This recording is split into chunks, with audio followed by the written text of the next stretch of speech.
Olá, bem-vindos. Estamos começando o Live News desta semana, hoje recebendo o presidente da Assembleia do Rio Grande do Sul, Gabriel Souza. Aliás, a Assembleia do Rio Grande do Sul vem dando uma demonstração de um poder que tem responsabilidade e compromisso com o presente e com o futuro do Estado do Rio Grande do Sul.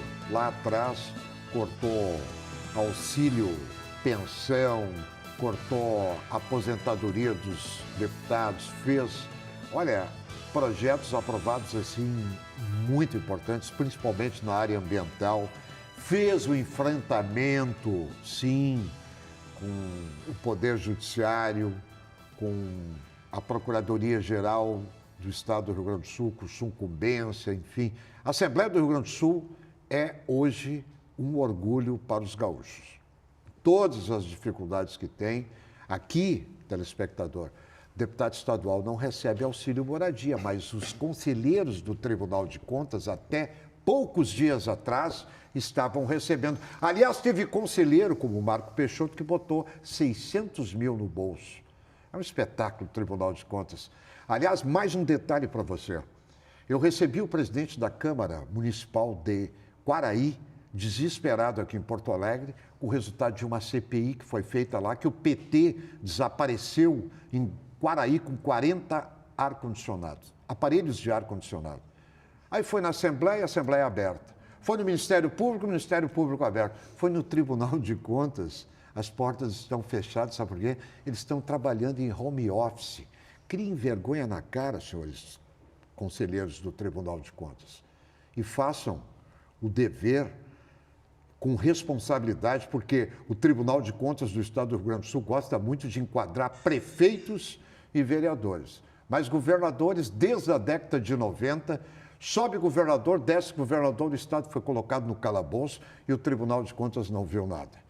Luiz Augusto Lara, estamos recebendo um jovem político que foi uma grande liderança da juventude do MDB, com talento. E olha, vem novidades aí pela frente, hein? Olha, o Milton já começa quente e porque é assim mesmo, é o estilo Milton Cardoso, né? Direto nas suas convicções, mas ao mesmo tempo que faz um desabafo aí em relação a outras instituições, eu vejo Milton Cardoso, né? Isso tem que botar num quadro. Não, tem que botar num quadro. Essa constatação do Milton pelo trabalho da Assembleia Legislativa. Mas é verdade, né? E ele refere... São fatos. Não, né? não, mas é que realmente é um cara tão crítico e tão opinativo que esse tipo de, digamos, de constatação não é fácil hoje, nesse balaio que está aí, todo mundo farinha do mesmo saco. E eu vejo, presidente Gabriel, que na sua gestão o senhor tem se diferenciado, assim, o viés político não tem sido mais forte. Há um trabalho aí de centralidade, de buscar todo mundo para o mesmo lado, de buscar objetivos.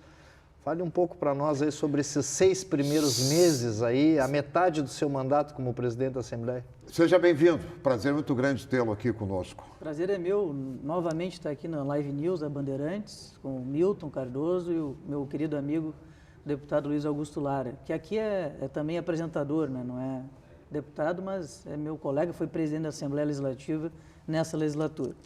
Bom, quando eu assumi a presidência da casa, o deputado Lara me avisou, não posso reclamar, né, da falta de aviso, que ia ser um ano muito intenso, né, um ano de muito trabalho, e eu gosto de trabalho, gosto de trabalhar, de movimentar, e inclusive estou voltando, ontem voltei de um roteiro no interior do estado, estamos em recesso parlamentar, fiquei 8 dias ininterruptos, visitando as bases, né, visitando, e não é a base do meu mandato, né, visitando a base do Rio Grande do Sul, que é o produtor rural, o industrial, o setor produtivo que gera emprego e renda e também o setor público, prefeituras, câmaras de vereadores, a imprensa local, que sempre visito a imprensa, no sentido de debater os assuntos que estão sobre a mesa dos deputados e que também, eventualmente, posso ouvir as demandas, as angústias, os anseios. É diferente tu ir lá no hospital, né, ver o que é que está acontecendo lá.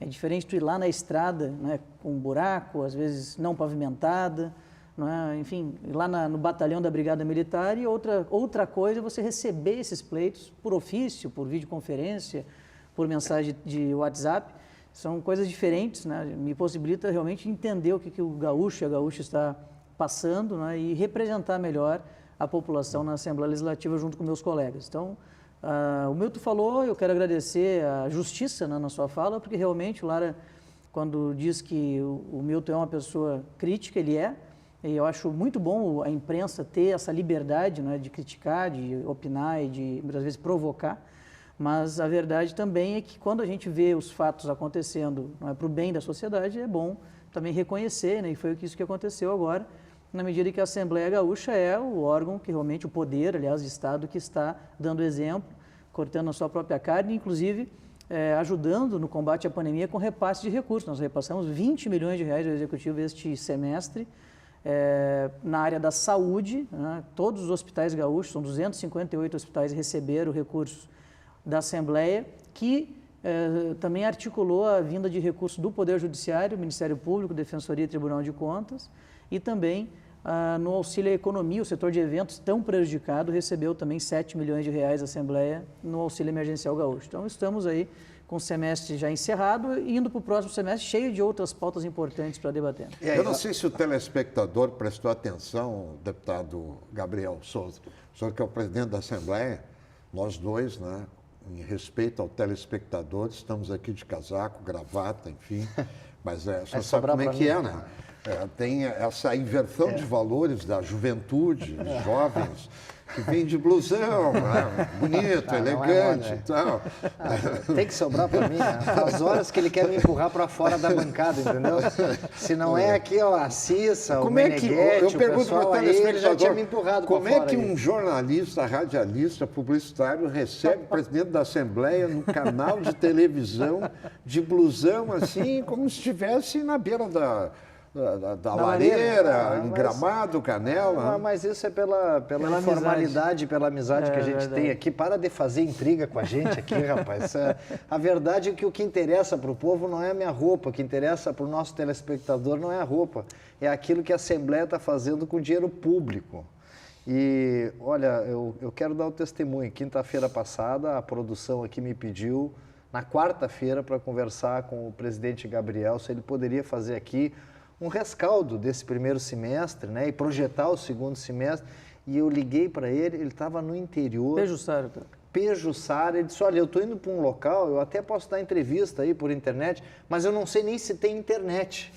E eu vou ficar 8 dias aqui, então eu liguei no início do pedido aqui da produção, na quarta-feira passada. Ele rodou mais de 3 mil quilômetros. Então, mas isso aí é fundamental, porque senão tu não consegue, né, Milton? Isso aí é que nem o Pedro Guimarães, presidente da Caixa, na entrevista no programa conosco, ele disse isso. E todo final de semana, ele vai para o interior. 107 semanas viajou. Nos finais de 107 finais de semanas. E é isso. E aí tu começa a ver o resultado. Aí as coisas começam a ficar palpáveis. Uma das grandes habilidades do presidente Gabriel é justamente essa capacidade de moderação, de articulação. Olha, ele conseguiu arrancar dinheiro do Poder Judiciário, do Ministério Público, não sei se também até do Tribunal de Contas, Defensoria Pública, para fazer um mutirão para ajuda aos hospitais na pandemia. Eu tenho visto isso, presidente Gabriel, o senhor está muito focado em combater a pandemia e retomar a economia. Me parece que é isso aí que está acontecendo. E é também comunga daquela tua tese, nossa tese, eu acho que vem tomando corpo, de que as privatizações do Estado, parte tenham que ficar para os hospitais. A gente não pode pensar só em hospital quando a UTI está cheia. Nós não precisamos, assim, agora a próxima cepa, mas a próxima onda, a nova variante, vamos ter que equipar hospitais. Então eu queria que o senhor falasse um pouquinho dessa articulação, que a Assembleia não só fazendo o dever de casa, também ajuda com um dos menores gastos, digamos assim, do orçamento público, mas também como é que o senhor tem conseguido transitar isso, porque tirar dinheiro dos demais órgãos não é fácil aí, né, presidente? Até nesta linha de raciocínio, na segunda-feira, Bandeirantes vai ser convidada a participar numa coletiva de imprensa que nós vamos fazer. A Assembleia está fazendo seminários sobre o que a gente está chamando de pós-pandemia, que é uma espécie de dizer o seguinte, olha, o Estado vai precisar se adaptar às demandas que a sociedade que vai emergir da pandemia vai apresentar.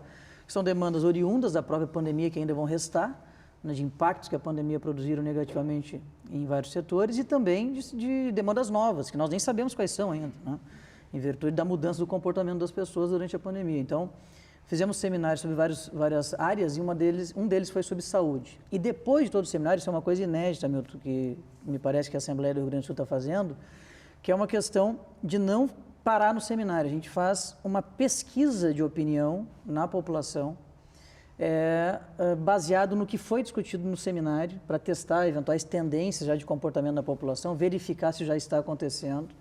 E segunda, na área da saúde, eu vou anunciar numa coletiva de imprensa os resultados dessa pesquisa, agora no dia 2 de agosto. Essa pesquisa foi feita junto com o CREMERS, que é o Conselho Regional de Medicina, e nós não estamos, então, no achômetro. Nós vamos lá e entendemos o problema dos gaúchos a partir de instrumentos para conhecer melhor o que está passando nas famílias aí do Rio Grande do Sul.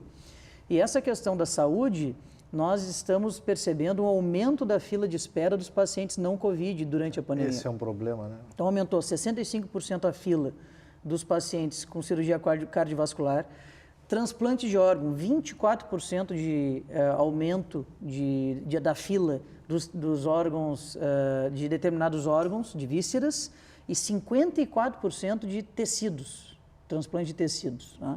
Então, imagina, são pacientes que não conseguiram, durante a pandemia, não é, receber atendimento do SUS, em virtude do foco que está na pandemia, e que agora estão precisando, né, mais do que nunca, do atendimento. Então, a Assembleia Legislativa vai sugerir para o governo do Estado um programa de mutirão com recursos da privatização para que possamos ter o atendimento dessas pessoas pelos nossos hospitais gaúchos. Que tem de gente represada. Não, o resultado tratamento disso... de câncer, meu. Não, Oncologia, eu falei isso. Quem acompanha o meu trabalho aí no Repórter Bandeirantes, programa que completou semana passada 15 anos no ar, eu falei isso sobre o problema do confinamento. Tem que agradecer aos prefeitos e aos governadores.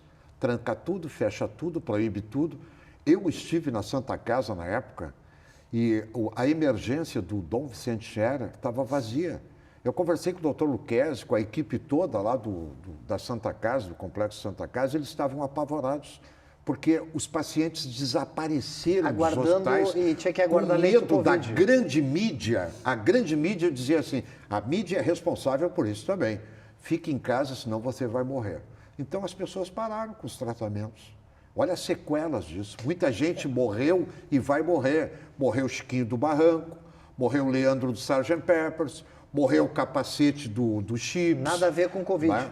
Tudo a ver com o problema do tranca tudo, fecha mas nada tudo. a ver com... não morreram de Covid.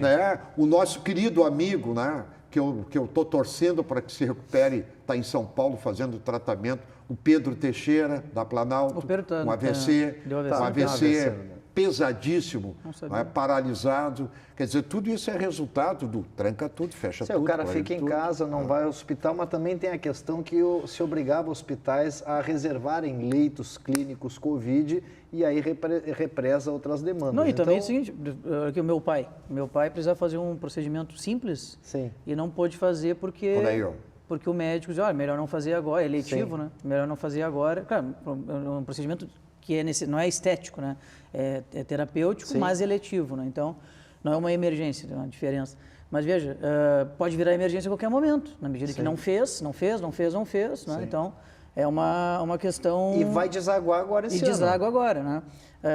Oncologia, tu falasse, tem amigos meus que infelizmente não conseguiram fazer a quimioterapia do jeito que deveriam em virtude da Covid. Não podiam entrar no hospital, imagina, imunossuprimido, Sim. faz a quimio, imunodeprime, né, o paciente, e aí está exposto ainda mais ao vírus, né? Então, e se o vírus infecta, o imunodeprimido, né, provavelmente vai ter dificuldade de se salvar. Então, todas essas questões a Assembleia vai solicitar na segunda-feira ao Governo do Estado que faça um grande programa nesse sentido, para que possamos, né, ter condições de atender esses pacientes. Estou com os números lá, Lara, todos já compilados, né? O CREMERS tem ajudado muito, quero agradecer o doutor Eduardo Trindade, aí, que é o vice-presidente do CREMERS, mas a ANRIGS, a Associação Médica do Rio Grande do Sul, e o CIMER, o Sindicato Médico, participaram dos debates, né? e a Federação das Santas Casas. Aliás, quero deixar registrado também o deputado Lário e o deputado Hernani Polo, também colaboraram muito lá no diálogo com a Federação das Santas Casas. E essa tese de pegar recursos da privatização também é compartilhada com outros colegas aí, que estão defendendo o seguinte: se a Assembleia aprova lá a privatização, a Assembleia também tem o direito e até o dever de dizer o seguinte: vamos colocar o recurso em áreas onde a gente está sendo demandado aqui pela população para que a gente consiga resolver o problema. E o segundo problema, né, que eu vejo que é um dos grandes problemas, a meu ver, deveria ser o grande problema brasileiro, aliás, a grande prioridade brasileira, né, não deveria estar agora num radicalismo sobre agendas políticas improdutivas, e sim sobre este assunto, que é a falta de aulas presenciais durante 15, 16 meses. Né? Isso é um desastre na vida dessas crianças. No futuro, nós vamos, infelizmente, lembrar de 2020, 2021, que não tivemos aula. Capacidade cognitiva das crianças, a janela ali da primeira infância para a formação do cérebro, né, que faz com que as pessoas possam desenvolver habilidades cognitivas muito importantes, fundamentais, para entrar no mercado de trabalho daqui a uma década e meia, 2 décadas, é exatamente agora, nessa fase da vida das crianças. Né? E a falta de aula, agora já medindo isso com pesquisa, a gente fez um seminário, também pesquisamos com 1.500 pais e mães de alunos do estado do Rio Grande do Sul.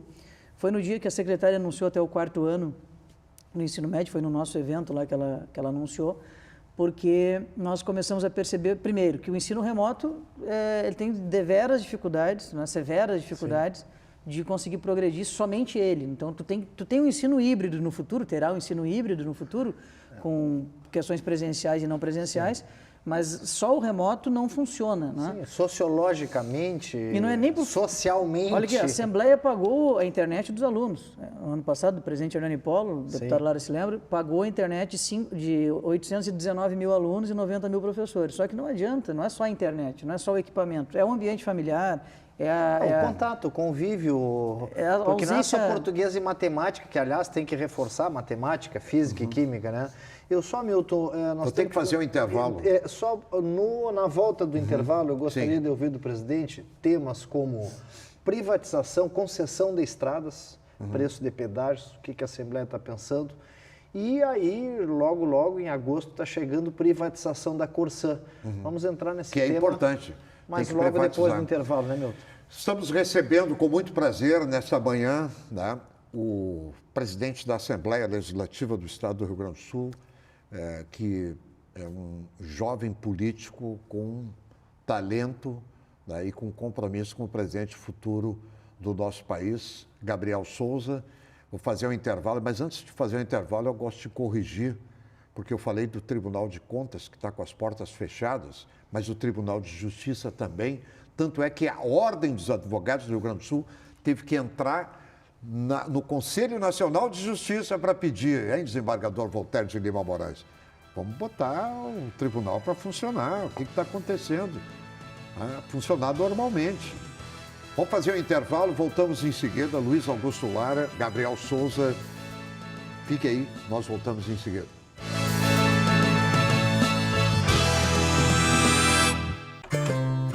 Bem cedinho, os Schneider encontram a Estrela e a Duquesa, que produzem um leite fresquinho e nutritivo que a Laurinha sempre encontra quando vai no Zafari. A novidade é que, de uns tempos pra cá, o maridão aprendeu a fazer panquecas maravilhosas. E mais, virou malabarista. A vida acontece quando você se encontra.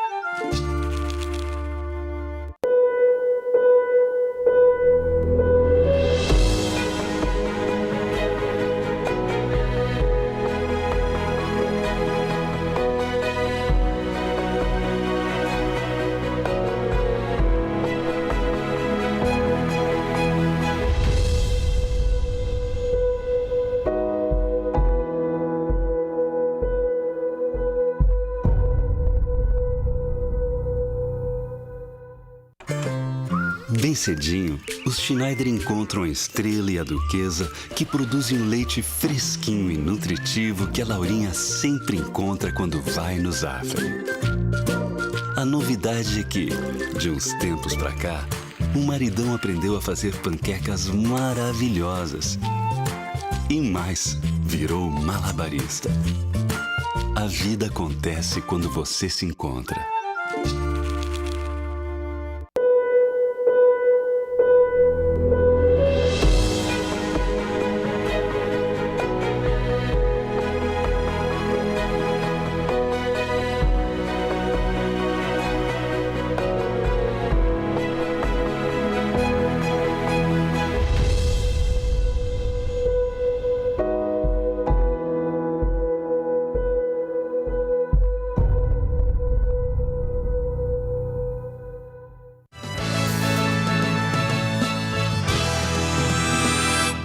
Estamos de volta com Live News, hoje recebendo o presidente da Assembleia do Rio Grande do Sul, deputado Gabriel Souza. O Lara levantou pautas importantes, mas eu também depois quero aproveitar para perguntar para o deputado Gabriel Souza, que é, volto a repetir, um talento, tá? É candidato ao governo do estado do Rio Grande do Sul, pré-candidato ou não, tá? Ou vai para a Câmara Federal. É importante. Podemos deixar para o outro bloco, para o próximo bloco essa outra pergunta? Ou para outro programa também. Não, outro bloco. Não, ele vai ter que sair daqui hoje também nos dizendo isso, né, Milton? Tá aqui, como é que ajoelhou, tem que rezar, né, Milton? Vai ter que nos dizer essa aí. Mas assim, o que já está na pauta agora, já, que é urgente já, o governo lança um plano de concessão de rodovias. Isso deve acelerar as obras, isso deve movimentar a economia, deve melhorar estradas. Então, o que o senhor, como presidente do Poder Legislativo, como o senhor está enxergando isso? O que deve acontecer? Preço de pedágio. Mas quem fixa o preço é lá o governo que vai fazer os critérios de preço. Bom, mas assim, a Assembleia tem esse poder de pressão. E a própria privatização da Corsã, como é que está enxergando isso no parlamento? Tem, digamos assim, condições de passar isso no parlamento? Já estou ouvindo falar que os prefeitos estão fazendo pressão em cima de deputados e que talvez tenha dificuldade de passar no parlamento. Essas duas questões aí, pedágios e privatização da Corsã, que eu acho que já são temas para agosto agora, já para a retomada do recesso aí, né? Lara, eu vou dizer até que, na verdade, é durante o recesso, né? Nem esperamos o recesso terminar para tratar. Eu vou começar pelo último ponto, que é a questão do saneamento. Eu estive reunido com os prefeitos da Grande Porto Alegre, na Associação dos Municípios da Grande Porto Alegre, Grampal, que é presidida pelo meu amigo prefeito Sebastião Melo. E lá está o prefeito de Canoas, prefeito de Gravataí, prefeito de Cachoeirinha, prefeito de Novo Hamburgo, São Leopoldo e assim por diante. O que acontece? Nós temos uma situação prévia à privatização da Corsã, né, que poucos se ligaram nisso, né, porque é um assunto muito técnico, muito complexo, recente, né, de uma lei federal que completou um ano agora há pouco, e que os vetos foram votados só em março deste ano, então há 3, 4 meses atrás, que é a questão da definição das regiões de saneamento. A lei federal exige que a Assembleia Legislativa defina as regiões de saneamento. E essas regiões vão ter que fazer licitações regionais, associativamente, para ter uma tarifa única na região, através de um negócio chamado subsídio cruzado, aquela tarifa, aquela operação em municípios maiores que dá resultado positivo, ajuda a pagar o município menor que dá resultado negativo. Isso já existe dentro da Corsã hoje e vai passar a existir, pelo menos pretende passar a existir pela lei federal nos demais municípios. Agora, pega um exemplo da cidade do Lara, aqui, que é Bagé. Bagé tem uma autarquia municipal, uma Corsã municipal, como é que é o nome lá? Lá é DAEB, Departamento de Água e Esgoto de Bagé. Muito bem. O DAEB, então, é o DEMAI de Porto Alegre. O DEMAI em Porto Alegre, a Comusa em Novo Hamburgo. SEMAI em São Leopoldo. SEMAI em São Leopoldo, a SAMAI em Caxias do Sul, o DAEB em Bagé. Então, esses são autarquias municipais. Então, veja bem, tu tem 317 municípios Corsã, clientes da Corsã, e tu tem 180 municípios gaúchos, dos 497, que não são clientes da Corsã. Importante dizer que a concessão, ao contrário da energia elétrica, eu faço assim por causa das lâmpadas que estão nos iluminando aqui, ela é uma concessão cujo o poder concedente é a União Federal. Então, tem um contrato de concessão com a União Federal. No saneamento, nós temos 497 poderes concedentes no Rio Grande do Sul, que são os municípios. Destes, 180 não são clientes da Corsã. 180, não é 80 nem 8, é 180, é bastante. Desses 180, 10 municípios têm suas próprias autarquias municipais. E 2 municípios já privatizaram seus serviços, que é a Uruguaiana e São Gabriel, antes da Lei Federal nova. Então, os demais municípios são municípios pequenos, cuja administração da água é feita pela administração direta, pela prefeitura. Não tem uma empresa pública ou privada prestando serviço, é a própria prefeitura que presta. E todo mundo vai ter que atingir as metas do saneamento, do marco legal do saneamento, que inclui 90% de esgotamento sanitário até 2033, daqui a 11 anos. Parece muito, mas são 2 legislaturas mais. Não, e hoje não tem 30. Hoje tem 17% no âmbito da Corsan. No âmbito da Corsan. E deve ter uns 33%, 34% no máximo. No máximo no estado do Rio E Grande tem do que Sul. chegar a 90 em 10 anos. É em 10 anos, arredondando em 10 anos. Então, bilhões de reais vão ter que ser investidos, a Corsan vai ter que fazer a sua parte, quem não tem Corsan vai ter que fazer a sua parte também. Então, a primeira coisa que a Assembleia vai ter que falar... No caso, o prefeito vai ter que fazer a sua parte. Exatamente. Porto Alegre está numa situação diferente, porque no momento da promulgação da lei, Porto Alegre estava fazendo uma PPP na água aqui no município. E, portanto, ela está isenta de ter que estar em um bloco. É o único município gaúcho que está isento, né, de estar em algum dos blocos regionais de saneamento. Os demais todos têm que estar.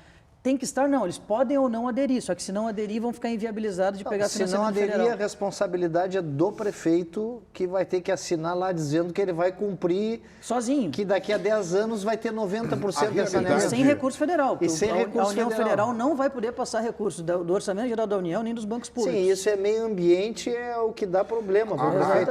Improbidade administrativa. A realidade é o seguinte, eu vou dar a minha opinião para o telespectador. O prefeito aí da tua cidade, que é contra a privatização da Corsan, ele não quer que você tenha saúde, ele não quer que você tenha saneamento, nem água potável com qualidade, pode ter certeza absoluta.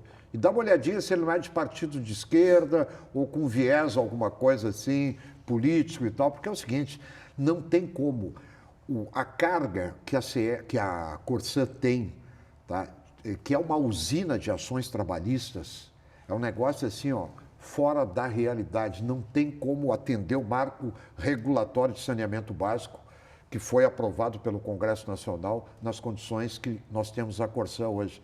Aliás, a Corsan não cuida, para você, telespectador, que, só a título de informação, os 10 rios mais poluídos do Brasil, 3 estão no Rio Grande do Sul, e a Corsan está aqui, ó, o Gravataí, o Sinos e o Caí. São dos 10 rios mais poluídos do Brasil. Área da Corsan. Na área da Corsan. E os 2 mais poluídos do Brasil são esses 2 que tu falaste, o Caí, aliás, o Gravataí e o Sinos. O Milton está dizendo que os prefeitos que não quiserem, que forem contra, não, é porque não querem saneamento.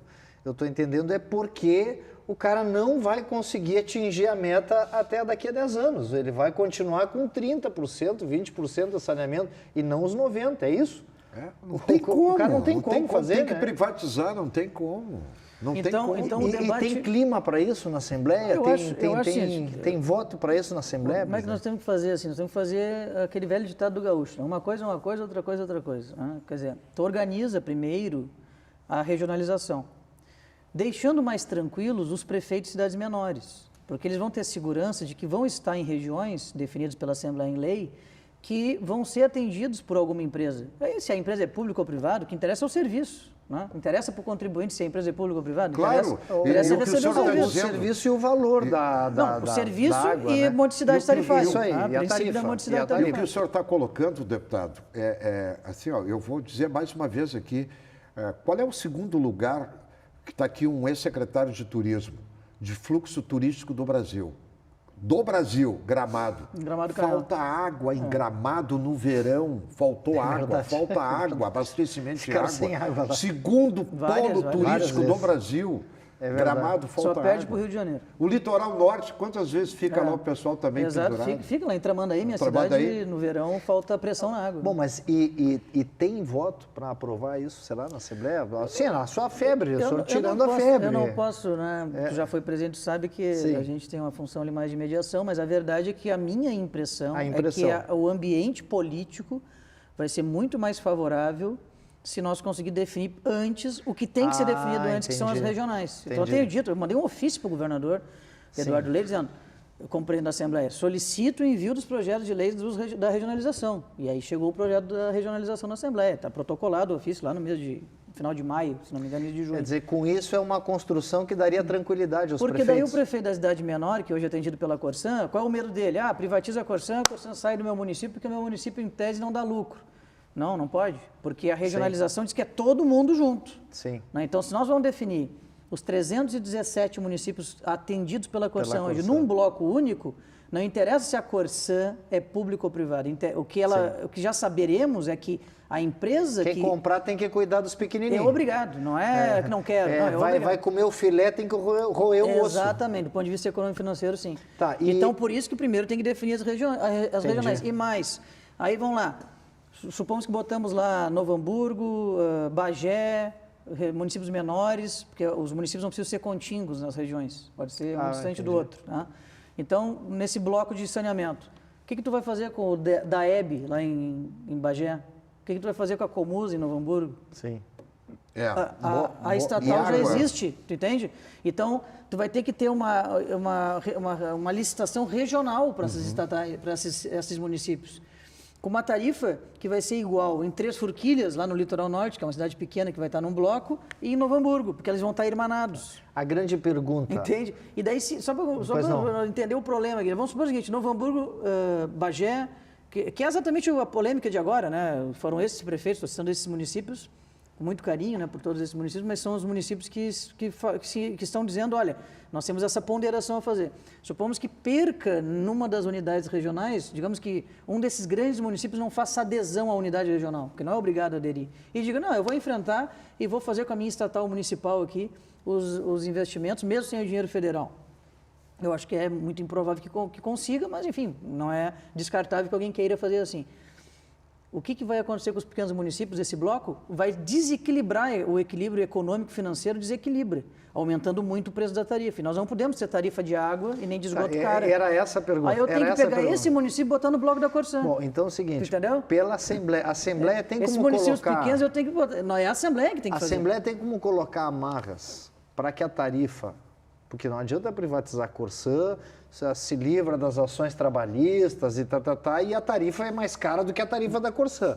Porque aí também o pessoal grita lá na ponta. Como é que faz para isso acontecer? A tarifa é definida pela regulação do serviço. A AGERGS, a Agência Nacional de Água, que vão definir a regulação da tarifa. Então não é assim, eu sou parte privada, eu quero aumentar a tarifa para ganhar muito dinheiro. Sim. Não pode. É uma concessão pública, logo o poder público que regula a sua concessão, porque o dono da concessão são os municípios. E o Estado vai colaborar nesse sentido. Como é que a Assembleia pode fazer para que a tarifa seja baixa? Essa tua pergunta é fundamental. Não seja assim, baixa, mais baixa possível. Mas que não seja mais cara do que é hoje. Está na lei federal, é principiológico, questão principiológica do saneamento. É princípio da modicidade tarifária. A tarifa tem que ser baixa, tem que ser barata, o mais barato possível. Sim. Ponto. Como é que a Assembleia pode ajudar a fazer isso? Para não ser mais cara do que é hoje. Muito bem, para não ser mais cara. Porque a Comusa tem, vou pegar o exemplo de Novo Hamburgo de novo, porque hoje eu falei com o presidente da Comusa sobre esse assunto. A Comusa tem uma tarifa mais barata do que a Corsã. A SEMAI em São Leopoldo tem uma tarifa mais barata que a Corsã. Então, como é que faz para manter a tarifa? Sim, porque a Corsã tem um subsídio cruzado. Sim. Então, como é que faz para a tarifa ser baixa? Tu tem um bloco de saneamento que tem equilíbrio econômico financeiro. Tu não pode ter um bloco de saneamento só com municípios deficitários, porque aí tu vai ter uma tarifa alta. E quem é que define quem vai estar no bloco? A Assembleia. Entendi. Então, olha a importância da votação que nós faremos. Por isso tem que passar isso primeiro. A sua tese é essa aí de trazer tranquilidade para você. Quando eu converso com alguém sobre esse assunto e outros tantos, os caras dizem, não, mas, Gabriel, é ideológico. Não é lógico. Sim, não é uma questão ideológica, é lógica. Né? Eu preciso de tarifa baixa, eu preciso de investimento bilionário no Estado do Rio Grande do Sul, são 10 bilhões em 10 anos, só na área da Corsã, fora a área não Corsã.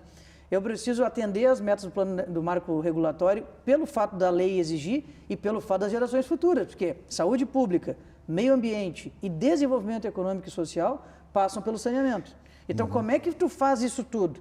Tu é obrigado a fazer uma questão lógica, não ideológica, uma questão lógica, tu ter, dentro da tua unidade regional de saneamento, municípios que sejam pequenos, municípios sejam médios e municípios sejam grandes, para te fazer subsídio cruzado e ter ganho de escala na operação e, com isso, modicidade tarifária, menos uma tarifa mais barata para o contribuinte, porque o contribuinte quer pagar um preço menor por um serviço melhor. Sim. Não é isso? Não, é o que todo mundo quer. Exato, que todo mundo quer e que é o justo. Né? Então, veja bem, é exatamente assim que a Assembleia vai enfrentar o tema agora em agosto. Eu vou ter que chamar mais um intervalo. Você que está aí nos acompanhando nessa manhã, muito obrigado aí pela audiência, recebendo o presidente da Assembleia Legislativa do Rio Grande do Sul, o deputado Gabriel Souza. na companhia do Luiz Augusto Lara. Agora eu já sei que eles vão votar contra. Hein, Mainardi? Mainardi passou 8 anos, o Lula no governo, Mainardi prefeito de Bagé. Depois o PT passou mais 8 anos e o povo de Bagé sem água. Cadê a barragem? Agora eles vêm com discurso. Tanto é que do Rio Grande do Sul, o senador Paulo Paim foi o único que votou contra o marco regulatório do saneamento básico. Nós temos 100 milhões de pessoas sem saneamento básico, deputado Gabriel Souza, e 36 milhões no Brasil sem água potável. E tem político que fala em saúde. Para cima de mim, não. Não, quem está com 3, 4, 5 mandatos lá em Brasília vem falar em saúde e contra o marco regulatório, contra a privatização da Corsã. Não. O ano que vem tem eleição, viu? Fique atento. Milton, para o próximo bloco, a questão dos pedágios e vamos entrar na pré-candidatura ao governo do Estado, na eleição, pode ser? Claro, não tenha dúvida, não tenha dúvida. Gabriel Souza, Luiz Augusto Lara, voltamos em seguida. Caixa, o banco de todos os brasileiros. Zafari Bourbon, economizar é comprar bem. Corsã, evoluir nos define. Governo do Rio Grande do Sul, novas façanhas.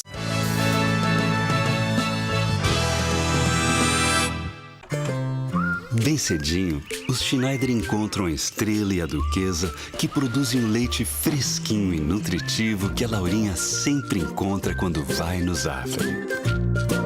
A novidade é que, de uns tempos pra cá, o maridão aprendeu a fazer panquecas maravilhosas. E mais, virou malabarista.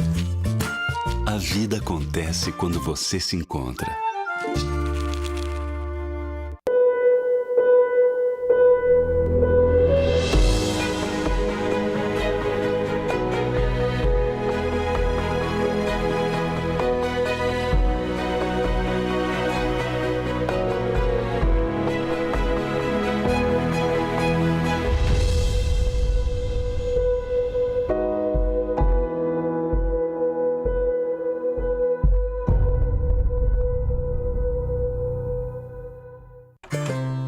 Bem cedinho, os Schneider encontram a Estrela e a Duquesa, que produzem um leite fresquinho e nutritivo que a Laurinha sempre encontra quando vai no Zafari.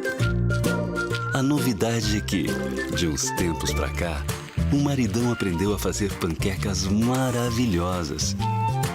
E mais, virou malabarista. A vida acontece quando você se encontra.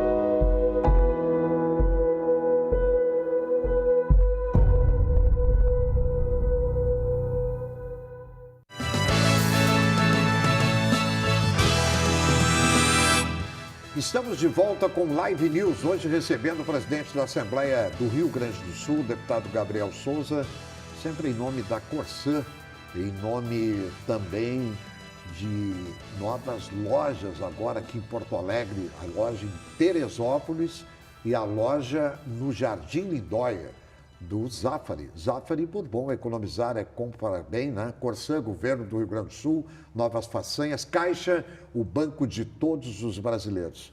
E aí, deputado Gabriel, a pergunta do Luiz Augusto Lara, pedágio. Não, porque assim me parece que as pessoas, Milton, caiu aquele mito que o pedágio é ruim, o pedágio é ruim. Como é que era o negócio? O Olívio era o pedágio, não, o Brito era o pedágio. O Olívio é o caminho. Era o caminho. O caminho nós vimos onde é que nós fomos parar. Não, mas então, aí que tá. Exatamente. Aquela modelagem de tarifa baixa e pouco investimento, que não duplicava a estrada, foi o que botou o Brito no mato.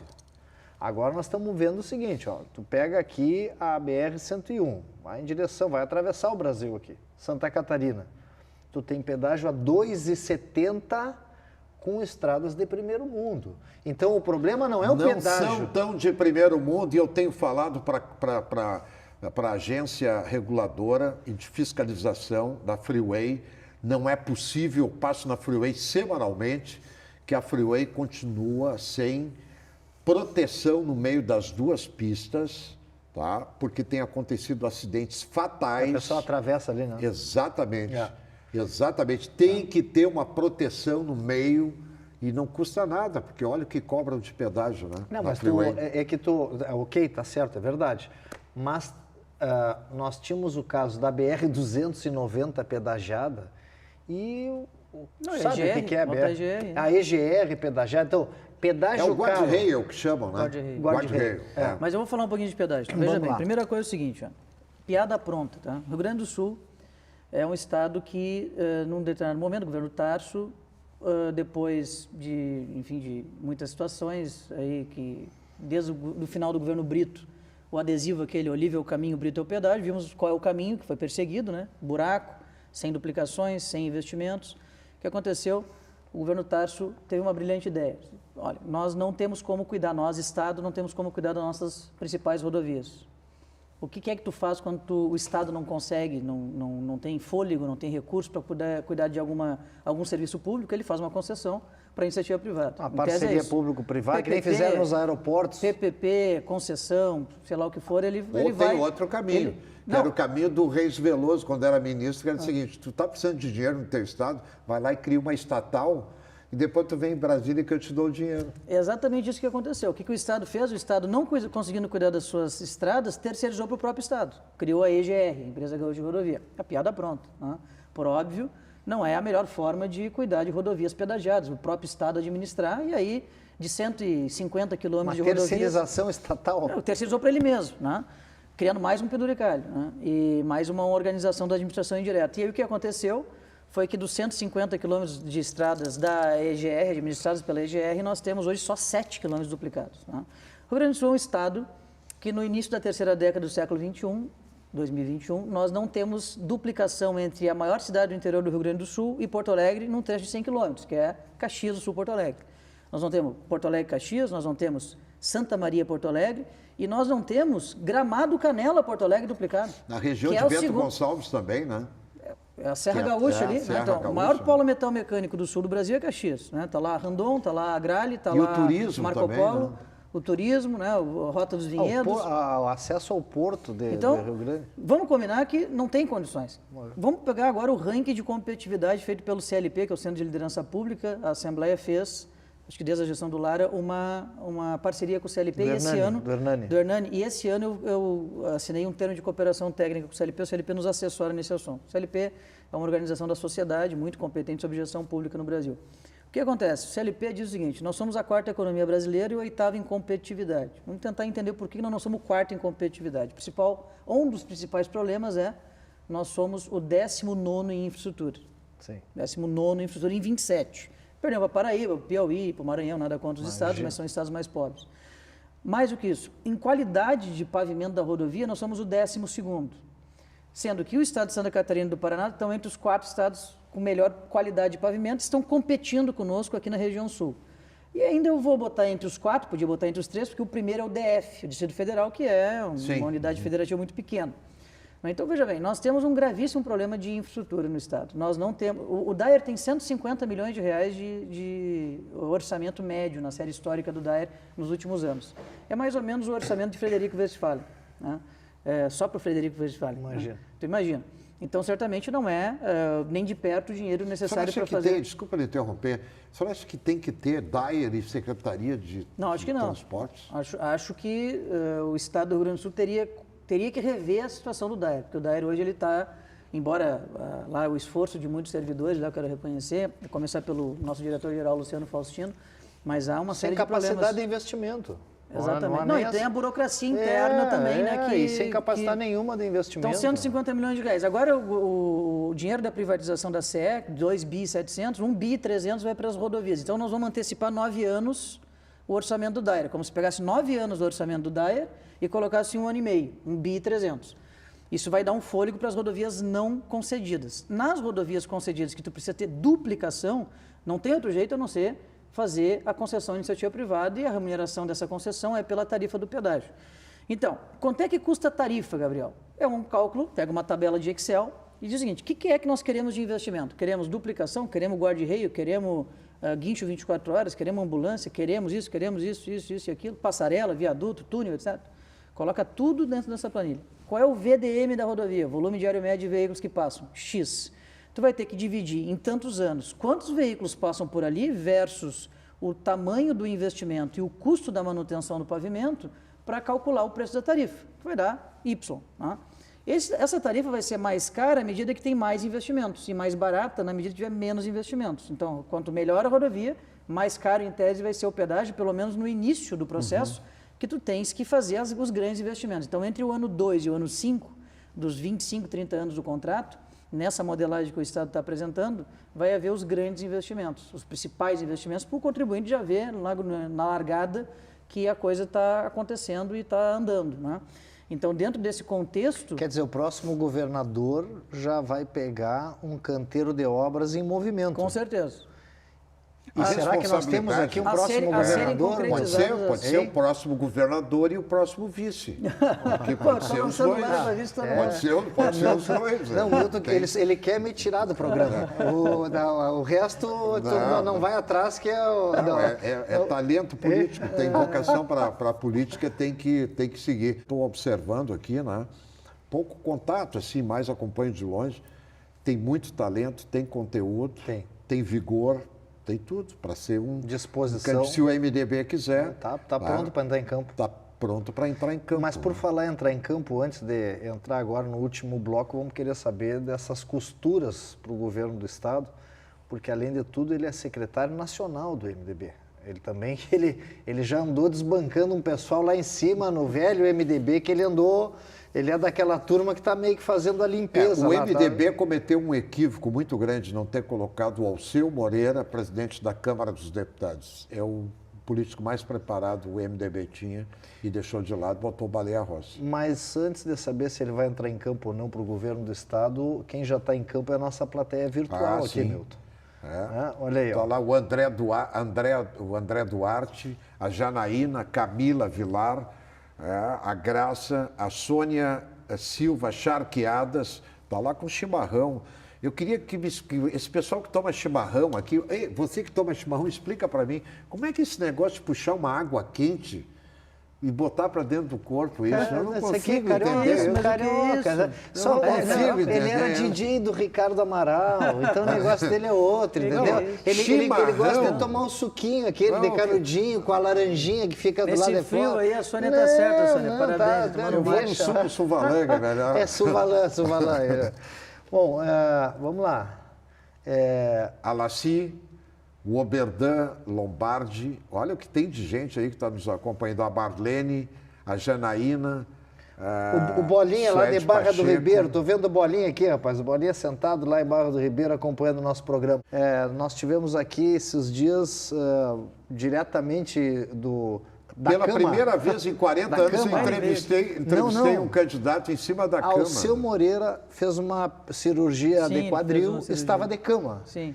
E deitado na cama, ele fez uma entrevista conosco aqui, mas não se entrega, né? O índio é muito não bom, é mole, é né? muito Se recuperando uma cirurgia. Como esse programa não tem audiência? O deputado não assistiu. Mas estava no interior, se bem que a gente pega bem no interior, né, Milton? Eu realmente estou sempre fora de casa. Na vida de presidente, eu quero dizer para vocês, Milton, vida de presidente da Assembleia não é mole, cara. Tem que ser 2 anos, não pode ser 1 ano. Realmente, primeiro... Acho que é por isso que é 1 ano, né? Porque acho que é por isso que é 1 ano, porque os caras não querem 2 anos. Mas deixa eu dizer para você, assim, o que eu tenho dito sobre as eleições do ano que vem? Eu acho que o Estado está conseguindo colocar as contas em dia, né? Eu acho que o Estado está conseguindo discutir e avançar na agenda do seu tamanho, né? Já que é importante estar em várias áreas onde, eventualmente, ele pode estar substituído pela iniciativa privada e muito presente e forte onde ele precisa estar para a sociedade. Ele está modernizando a sua estrutura com as reformas. Então, é uma agenda que foi inaugurada lá no governo Sartori e que foi continuada no governo Leite. O próprio governador Eduardo Leite não nega isso, ele reconhece que é um governo de evolução. Ele chama que é um governo de evolução. E mais do que isso, é um negócio inédito aqui, que está acontecendo no Estado. Queria chamar a atenção para isso. Nós estávamos num zigue-zague político, né? Cada 4 anos ia para um lado, 4 anos ia para o outro, 4 anos ia para um lado, 4 anos ia para o outro. Decisão soberana das urnas. mas elegíamos governadores que rompiam com seus antecessores, né? Agora nós tivemos pela primeira vez, embora com 2 governadores diferentes, e eu não votei no governador Eduardo Leite, ele sabe disso, né? Eu fui líder. Rompiam até com os vices. Eu fui líder do governo Sartori, exatamente, eu fui líder do governo Sartori. Nós tivemos a continuidade de um programa de governo, né? De uma certa forma, exatamente isso. Não é igual o programa de ambos, é muito parecido. É muito parecido. Tem um tripé lá, equilíbrio fiscal, modernização do Estado senhor... e rediscussão do tamanho do Estado. Desculpa me interromper, o senhor acha que caiu como uma luva, lamentavelmente, triste eu digo isso, se não tivesse a pandemia e o dinheiro todo que o governo federal botou aqui dentro, o Estado estaria na situação que se encontra hoje? Eu acho que é justo que o governo, que a União Federal, o Congresso Nacional que forçou aquela medida provisória, né, aliás, aquele projeto de lei, porque é o seguinte, o dinheiro não é da União Federal, e nem do Estado do Rio Grande do Sul, nem do município de Porto Alegre ou de Tramandaí, que é a minha cidade. O dinheiro é da população brasileira que circunstancialmente mora nos estados e nos municípios do país. Entende? Sim, então, mas o governador, na época, candidato, ele disse assim, que o adversário dele não levantava da cadeira, que não tinha velocidade, que em um ano ele ia colocar as contas em dia, com os servidores, com tudo e tal. É por isso que eu pergunto. Não, mas colocou com a ajuda do governo federal, porque se não entra aquele recurso da pandemia, não equilibrava a folha de pagamento. Eu sei porque exatamente, esses anos todos ali. Mas agora, mas esse ano já não daria mais, porque já gastou botando a folha em dia e tudo mais. Esse ano que vai começar a sustentar é o dinheiro que está entrando das privatizações. Que é esta agenda que eu estava comentando. Que começou lá com o Sartori. Começou com o Sartori. Então, assim, como caiu a arrecadação ano passado em virtude da pandemia, né, houve uma reposição do dinheiro que caiu, quer dizer, da arrecadação que não teve a sua performance do jeito que poderia ter ordinariamente. Então, com certeza, está correto, né? Isso foi super importante para poder reorganizar, dar um fôlego para o caixa do Estado, né? Mas eu tenho certeza também que as reformas que nós aprovamos na Assembleia, que modernizaram a estrutura do Estado, economizaram 700 milhões de reais somente na folha de pagamento, são números, são fatos, não são opiniões, são informações, né? Tu tens a questão do dinheiro... Só na Previdência, né? Só na reforma previdenciária, reforma previdenciária de civis e militares. Que tirou, né, os penduricalhos, aquilo que militares agregava. Agora que vai começar a dar efeito, né? Mas a reforma previdenciária dos civis deu 700 milhões de reais. Só para ter uma ideia, né? Aqui era o único estado brasileiro em que o cara contribuiu a vida inteira por R$3.000. No último ano, antes de se aposentar, pegava um cargo lá, chefe de alguma coisa lá, de gabinete, de R$20 mil. Ia na Assembleia, ficava um ano e pegava... Pegava R$20 mil e passava a receber uma aposentadoria de R$20 mil, mas ele contribuiu sempre por R$3 mil. Essa conta não fechava. Então, é por isso que essas reformas foram importantes.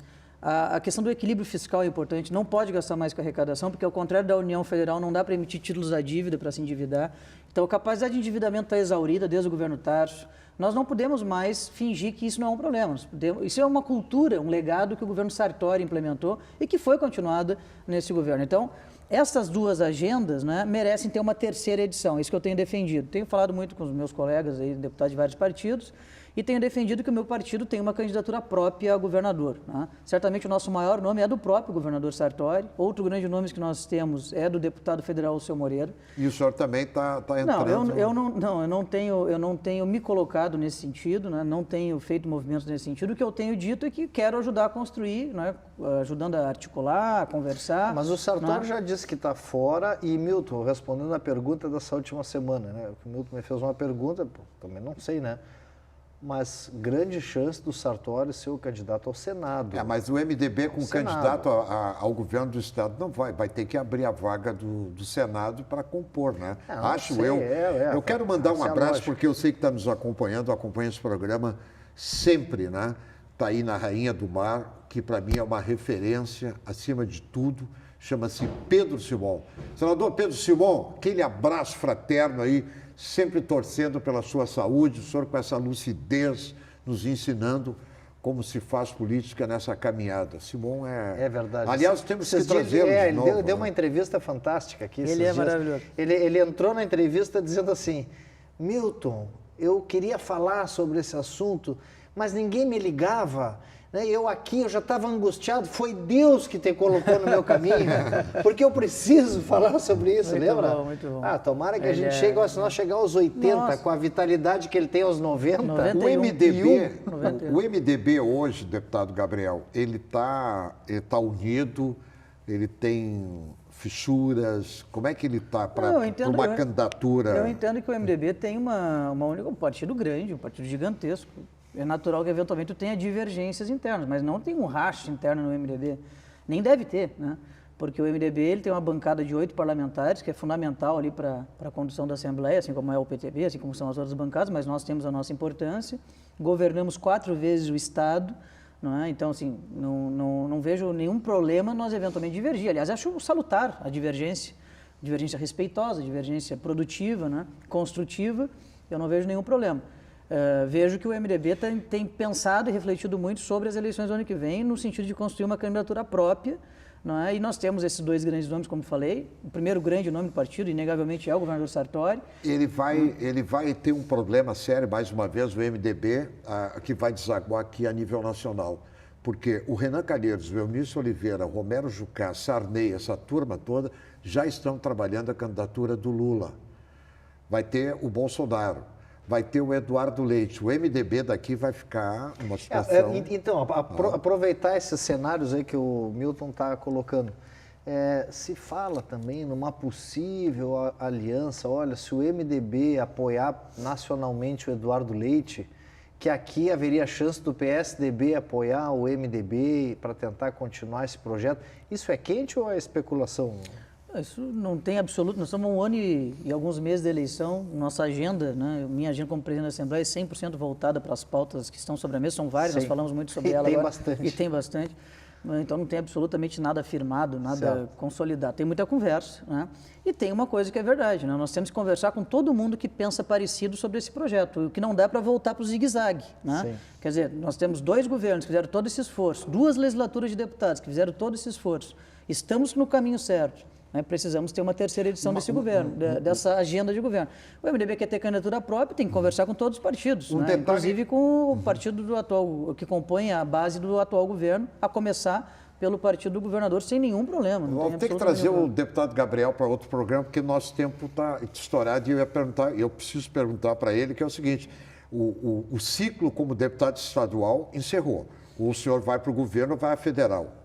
Não, eu não digo que o ciclo se encerra na política, eu tenho 37 anos de idade. Sim, eu digo aqui na Assembleia. Eu né? realmente fiz bastante coisa na Assembleia, graças a Deus, né, com o apoio dos meus colegas ali da minha bancada, das outras bancadas. Eu fui presidente da CCJ, líder do partido, líder da bancada, líder do governo, primeiro secretário, que é o prefeito da Assembleia, e presidente da Assembleia, em 2 mandatos. Sou o deputado mais votado da minha bancada, né? Então, realmente, eu me sinto preparado para ir disputar eventualmente uma vaga na Câmara dos Deputados, não nego isso, né? Tenho tentado articular e viabilizar isso, e é para isso que eu estou me propondo, se for possível, né?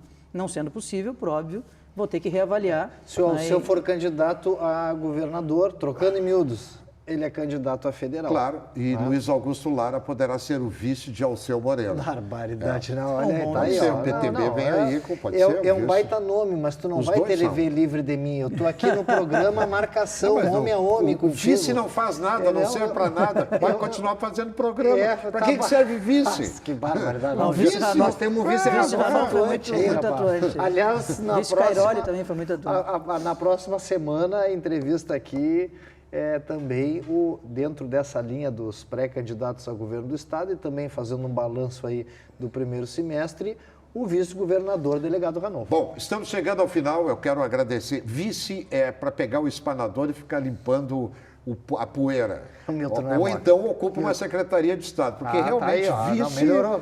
vice é Porque diferente. você está trabalhando, cara. Luiz Augusto Lara, Obrigado, Milton. vamos agradecer a presença. Muito obrigado, presidente, pela presença. Foi um prazer muito grande tê-lo aqui conosco. Sucesso, porque o senhor merece.